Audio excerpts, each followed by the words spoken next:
બનાસકાંઠા જિલ્લાના દાંતીવાડા તાલુકાના ગુંદરી ગામે એક ગંભીર ઘટનાએ પશુપાલક પરિવારમાં હાહાકાર મચાવ્યો છે. ગામના પશુપાલક સુજાભાઈ રબારીની માલિકીની અંદાજે 40 બકરીઓના અચાનક મોત નીપજતા પરિવાર પર આર્થિક સંકટ ઊભું થયું છે. પશુપાલક દ્વારા આ મોત માટે ખાનગી પશુ ચિકિત્સકની બેદરકારીને જવાબદાર ઠેરવવામાં આવ્યું છે. પ્રાપ્ત માહિતી મુજબ ગુંદરી ગામમાં ખાનગી પશુ ડોક્ટર શંકરભાઈ માજીરાણા દ્વારા સુજાભાઈ રબારી સહિત અન્ય પશુપાલકોની બકરીઓનું રસીકરણ કરવામાં આવ્યું હતું.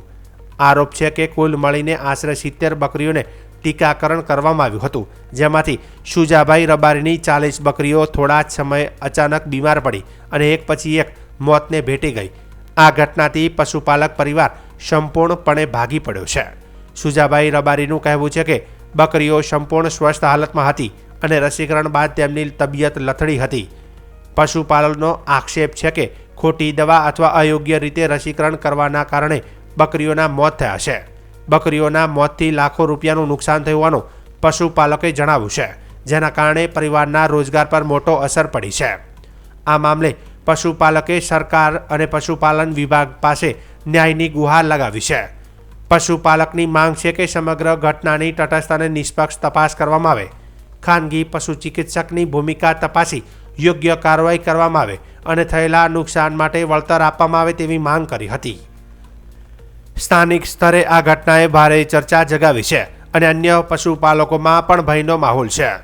પશુપાલકોનું કહેવું છે કે જો ખાનગી રીતે રસીકરણમાં બેદરકારી સામે નહીં આવે તો ભવિષ્યમાં આવી ઘટનાઓ પુનરાવર્તિત થઈ શકે છે. તો બીજી બાજુ આ મામલે હવે પશુપાલન વિભાગ દ્વારા તપાસ હાથ ધરવામાં આવે છે કે નહીં અને પશુપાલકને યોગ્ય ન્યાય મળે છે કે નહીં તે હવે જોવું રહ્યું. પૂજાભાઈ મીરાજી રબારી ગામ ગુંદરી છે और मारे वो घंटा बनी હવે કોઈ ભાઈ की सीरीज बकरो बसे करे गए नहीं डॉक्टर साहब वही થાકી ગયો. શંકર સાહેબે દવા કરી બને તો ઘટના બધા વધી ગઈ ખૂબ. શંકર સાહેબ કોઈ આવતો નહીં, કરતો નહીં. 40 તો વોપ થઈ ગઈ એ મને હાલ નહીં, એ તો એક બસે કરે નહીં એવી મારી વિનંતી છે. અને જઈ મળે वो સાહેબ સરકાર કરે वो મારી વિનંતી ગરીબ કોઈ મળે वो સાહેલ્યા કરી શકશે, નહીં તો મારો કરમ કોમી આવશે. હવે એવું થઈ ગયું હોય.